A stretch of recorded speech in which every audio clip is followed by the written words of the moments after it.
How to remove continue watching in Amazon Prime Video.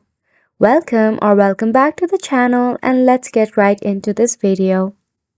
To start off, open up a browser and search for Amazon.com and head to Amazon Prime Video.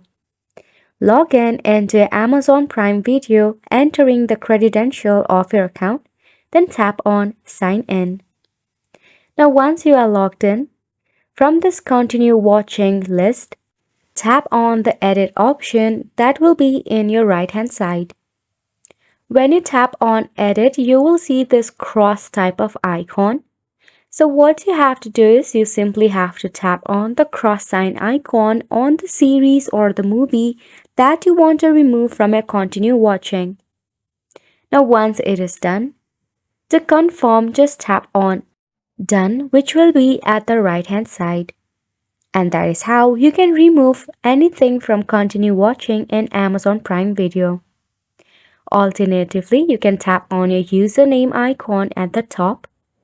From this list, you can select the option of your watch list. You can also remove series or movies from your watch list.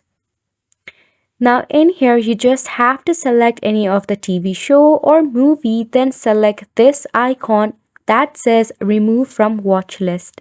This will also remove shows and movies from your continue watching list in Amazon Prime Video. And that is all for this video as well. Thank you so much for tuning in.